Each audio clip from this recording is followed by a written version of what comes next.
Hello दोस्तों, नमस्कार। आप सभी का बहुत बहुत स्वागत है आपके अपने चैनल टीचिंग क्लासेस विद नीलम में।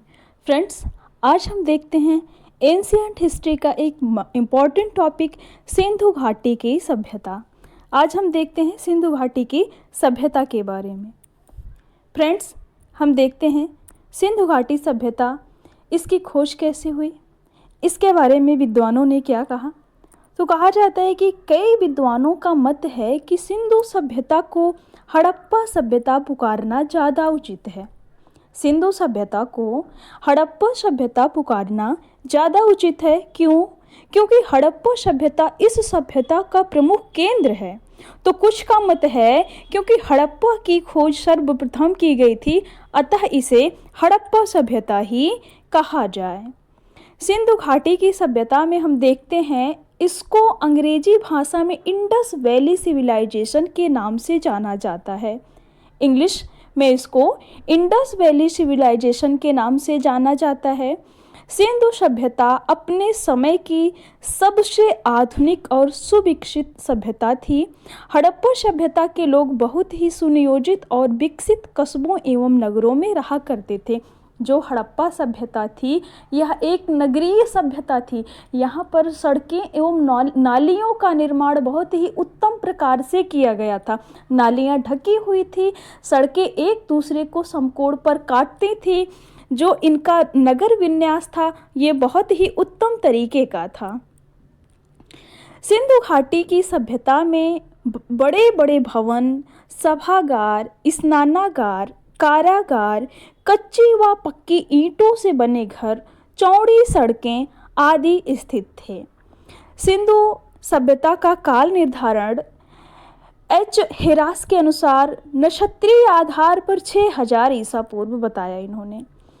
दयाराम साहनी माधव स्वरूप वत्स बताते हैं कि 3500 से 2700 ईसा पूर्व। जॉन मार्शल ने 3250 ईसा पूर्व से 2750 ईसा पूर्व बताया।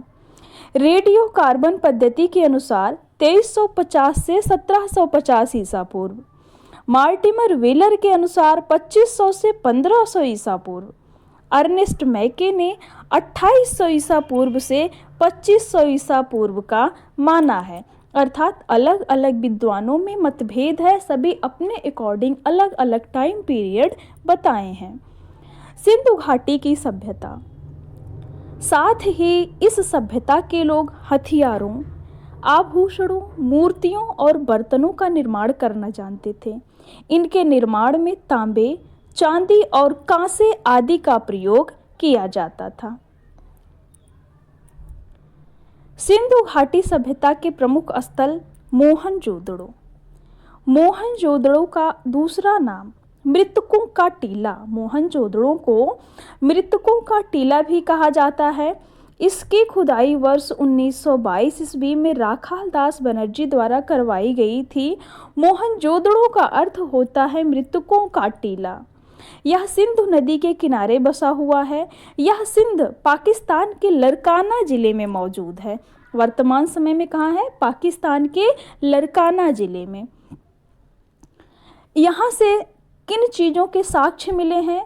तो यहाँ से प्राप्त साक्ष्य हैं सूती कपड़े के अंश, महास्नानागार, पुरोहितों के आवास, सभागार, कांसे से बनी नर्तकी की नग्न मूर्ति, तांबे का ढेर, पशुपति शिव का साक्ष्य, घोड़े के दांत, सेलखड़ी से बना बाट, चिमनी, साधु की मूर्ति आदि चीजें इस सभ्यता से पाई गई हैं। सिंधु घाटी की सभ्यता का अगला जो प्रमुख स्थल है वो है कालीबंगा। कालीबंगा का मतलब होता है काले रंग की चूड़ियाँ। इसकी खुदाई 1953 ईस्वी में अमलानंद घोष द्वारा तथा बी के थापर द्वारा 1960 ईस्वी में करवाई गई थी। अमलानंद घोष ने 1953 ईस्वी में और बी के थापर ने 1960 ईस्वी में। कालीबंगा का अर्थ होता है काले रंग की चूड़ियाँ। यह स्थल राजस्थान के गंगानगर जिले में घग्गर नदी के तट पर स्थित है। कहाँ स्थित है? गंगानगर जिले में, राजस्थान के गंगानगर जिले में घग्गर नदी घाटी के तट पर। कौन सा स्थल? कालीबंगा कहाँ पे? राजस्थान में। किस जिले में? गंगानगर। कौन सी नदी घाटी?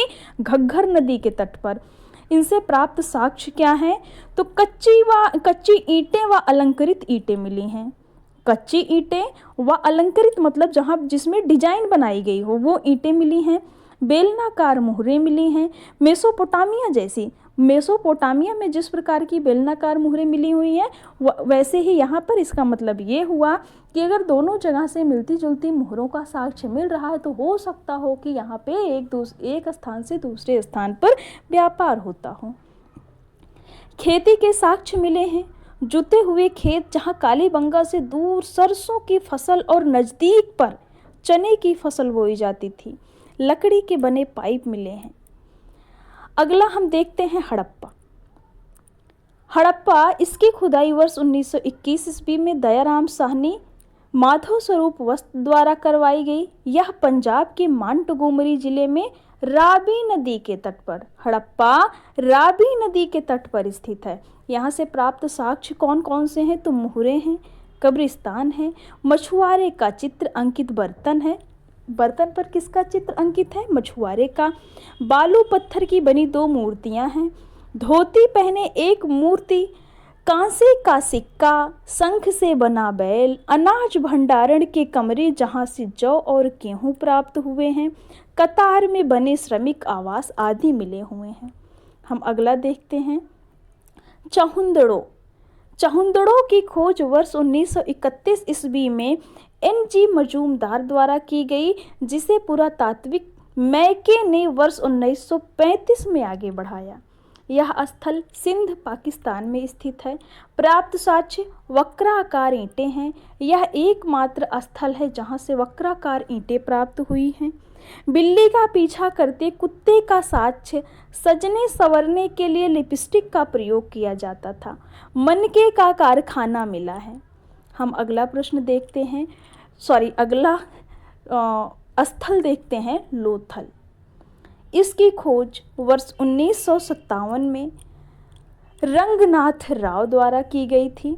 यह स्थल गुजरात के अहमदाबाद जिले में भोगवा नदी के तट पर स्थित है। इससे प्राप्त साक्ष्य है अग्नि वेदिका, पक्की मिट्टी से बना नाव का नमूना, जहाज बनाने का स्थल, चावल के दाने, फारस की मुहर, हाथी दांत का स्केल, घोड़े की लघु मृण मूर्ति, मम्मी की आकृति, चक्की, अनाज पीसने के लिए, चालाक लोमड़ी की कहानी के सबूत। यानी चालाक लोमड़ी की कहानी उस समय में भी सुनाई जाती थी, पढ़ी जाती थी, और हमारे समय में भी चालाक लोमड़ी की कहानी सुनाई जाती है।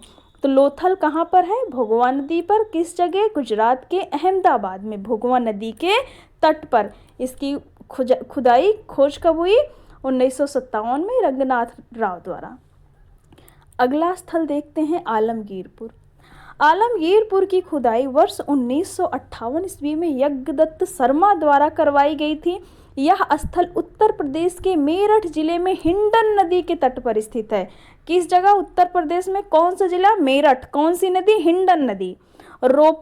रोपड़ इसकी खुदाई वर्ष 1953 में यज्ञदत्त शर्मा द्वारा करवाई गई थी।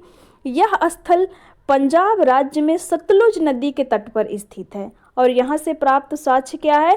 तांबे की कुल्हाड़ी, आदमी और कुत्ते की एक कब्रगाह मिली है। अगला स्थल देखते हैं बनवाली किससे किसका साक्ष्य मिला है? हल का। हल की आकृति का एक खिलौना है, कुल्हाड़ी है, पत्थर व ईंट के मकान हैं, सड़कों पर बैलगाड़ी के निशान हैं। बनवाली इसकी खोज वर्ष 1973 ईस्वी में की गई। किसके द्वारा? R.S. बिष्ट द्वारा। यह स्थल हरियाणा के हिसार जिले में स्थित है। बनवाली कहाँ पे? हरियाणा के हिसार जिले में स्थित है। और इससे साक्ष्य कौन कौन से प्राप्त हुए हैं? तो इनसे तांबे का बना वाड़ाग्रवा कुल्हाड़ी, हल्की आकृति का खिलौना, पत्थर व ईंट के मकान, उन्नत किस्म की जौ, सड़कों पर बैलगाड़ी के निशान। हल की आकृति का खिलौना, ये इम्पॉर्टेंट चीज़ है, कई बार प्रश्न में पूछा गया है। जो भी टॉपिक हैं, नोट्स के रूप में जो भी चीज़ें तैयार की गई हैं, सभी परीक्षाओं की दृष्टि से बहुत ही महत्वपूर्ण है। आप लोग जब भी क्लास को अटेंड करें अपने साथ कॉपी पेन लेकर जरूर बैठें और इम्पोर्टेंट चीज़ों को नोट करते चलें। आगे बढ़ते हैं। अगला टॉपिक है, ये प्रमुख स्थल है सुरकोटदा। सुरकोटदा की खुदाई 1964 ईस्वी में जगपति जोशी द्वारा करवाई गई थी। यह स्थल गुजरात राज्य के कच्छ नामक जगह पर स्थित है और यहाँ से घोड़े की हड्डियों का साक्ष्य मिला है। अनूठी प्रकार की कब्रगाह मिली है। सुरकोटदा से जो पूछा जाने वाला इम्पोर्टेंट प्रश्न है घोड़े की हड्डियाँ, तो सुरकोटदा से किस चीज़ का साक्ष्य मिला है? घोड़े की हड्डियों का। सुतकांगे डोर, इसकी खुदाई कब हुई थी? तो इसकी खुदाई वर्ष 1927 ईस्वी में ऑरेल स्टाइन के द्वारा करवाई गई थी। यह स्थल बलूचिस्तान में दास्क नदी के तट पर स्थित है। किस नदी के तट पर? दास्क नदी के तट पर। कहाँ पर? बलूचिस्तान में। और यहाँ से प्राप्त साक्ष्य क्या है? मिट्टी की बनी चूड़ियाँ, राख से भरा बर्तन, तांबे की कुल्हाड़ी, मनुष्य की हड्डियाँ। धौलावीरा, इसकी खोज वर्ष 1967 में जगपति जोशी द्वारा की गई थी, परंतु इसकी व्यापक खुदाई रविंद्र सिंह बिष्ट द्वारा करवाई गई थी। यह स्थल गुजरात राज्य के कच्छ जिले में मानहर एवं मानसर नदी के बीच स्थित है। कहाँ पे? गुजरात राज्य के कच्छ में मानहर एवं मानसर नदी के बीच में स्थित है। यह पहला ऐसा नगर है जो 3 भागों में बटा हुआ है। ये बहुत ही इम्पोर्टेंट नोट है। दुर्ग भाग, मध्यम भाग, निचला नगर। कौन कौन से 3 भाग हैं इसके? दुर्ग भाग, मध्यम भाग, निचला नगर। हम देखते हैं यहाँ से साक्ष्य क्या मिला है। दुर्ग भाग और मध्यम भाग के बीच में भव्य इमारत के अवशेष, चारों ओर दर्शकों के बैठने के लिए बनाई गई सीढ़ी नुमा संरचना तथा सूचना पट, विभिन्न प्रकार के जलाशय। इस सभ्यता के लोग, अब देखिए सिंधु सभ्यता के लोग जो थे वो किरण देवता की पूजा करते थे। इनकी भक्ति व पूजा अर्चना से संबंधित कुछ चीजें हैं। तो इस सभ्यता के लोग शिव की पूजा करते थे। किसकी? शिव की। इस सभ्यता के लोग शिव की पूजा, किरात किसको कहा गया है? शिकारी को, उसकी पूजा नर्तक, धनुर्धर और नागधारी के रूप में करते थे। जो भगवान शिव जी हैं इनकी पूजा किरात के रूप में, नर्तक के रूप में, धनुर्धर और नागधारी के रूप में करते थे। मात्र देवी के सौम्य एवं रौद्र रूप की पूजा की जाती थी। पशुपति शिव की पूजा की जाती थी, मात्र देवी की पूजा की जाती थी। पृथ्वी एक मूर्ति में स्त्री के गर्भ से पौधा निकलता दिखाया गया है, जो कि अवश्य ही पृथ्वी का स्वरूप है। इसकी भी पूजा की जाती थी। प्रजनन शक्ति, लिंग की पूजा, वृक्ष में पीपल और बबूल की पूजा, पशु में कुबड़ वाला सांड और वृषभ की पूजा, नाग तथा अग्नि की पूजा भी ये करते थे। अब सिंधु सभ्यता में लोग जो चीज़ों का प्रयोग करते थे वो क्या हैं? इस सभ्यता के लोग तांबा, सोना, चांदी, सीसा, टिन आदि धातुओं का प्रयोग करते थे। कुछ पुरातत्वविदों द्वारा माना जाता है कि पहली बार चांदी का प्रयोग सिंधु सभ्यता में किया गया था। पहली बार चांदी का प्रयोग कहाँ किया गया? तो सिंधु सभ्यता में। सबसे अधिक तांबे का प्रयोग किया जाता था। सिंधु सभ्यता में सबसे अधिक तांबे का प्रयोग किया जाता था और पहली बार चांदी का प्रयोग किया गया था। किस जगह पे? सिंधु सभ्यता में। नेक्स्ट देखते हैं, सिंधु सभ्यता में प्रयोग होने वाले माप तौल के साधन कौन से थे? लोथल में हाथी दांत से बना एक पैमाना प्राप्त हुआ है। मोहनजोदड़ो से सिलखड़ी तथा सीप का बना बाट आदि माप तौल के यंत्र प्राप्त हुए हैं, जिससे माना जाता है कि सिंधु सभ्यता हड़प्पा सभ्यता के लोग माप तौल की इकाई से परिचित थे।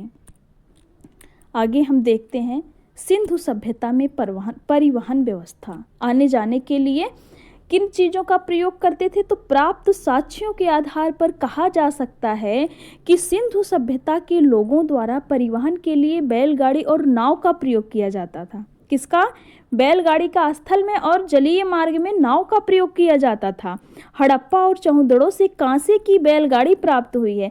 इससे ये पता चलता है, ये अनुमान लगाया जाता है कि लोग परिवहन के लिए, आने जाने के लिए स्थल मार्ग से बैलगाड़ी का प्रयोग करते रहे होंगे तथा बनवाली में सड़कों पर बने बैलगाड़ी के पहिए के निशान प्राप्त हुए हैं।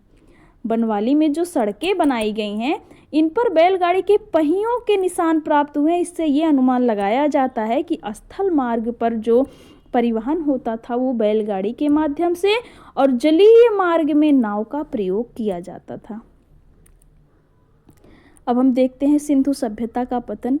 सिंधु सभ्यता के पतन का कोई एक कारण नहीं है। यहाँ पर भी अलग अलग विद्वानों ने अलग अलग कारण बताए हैं। कोई मानता है कि भयंकर बाढ़ आई है, तो कोई मानता है कि किसी महामारी से, कोई मानता है कि कोई बाह्य आक्रमण हुआ है, तो कोई मानता है कि अत्यधिक बाढ़ के कारण, जल उत्प्लवन के कारण इस सभ्यता का विनाश हो गया। तो सिंधु सभ्यता के पतन का कोई एक कारण नहीं है। इस सभ्यता के पतन के पीछे कई कारण माने जाते हैं। क्यों?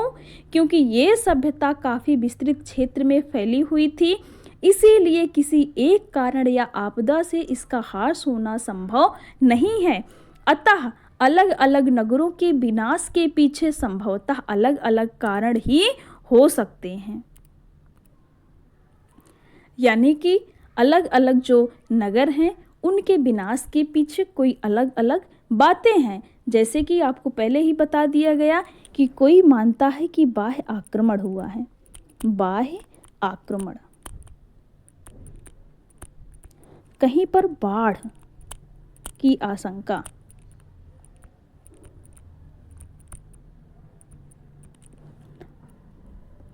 भयंकर महामारी,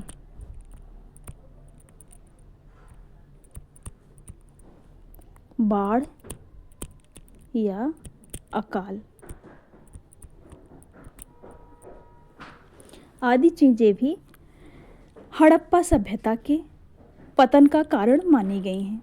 तो फ्रेंड्स, आपको ये जानकारी कैसी लगी कमेंट में ज़रूर बताएं। आपको ये वीडियो कैसी लगी अपने विचार को कमेंट में ज़रूर प्रस्तुत करें। चैनल को सब्सक्राइब करें, वीडियो को लाइक एवं शेयर करें। इस चैनल पर सीटेट एग्ज़ाम की तैयारी करवाई जाती है, तो आप लोग हमसे जुड़ें। आपका बहुत बहुत धन्यवाद।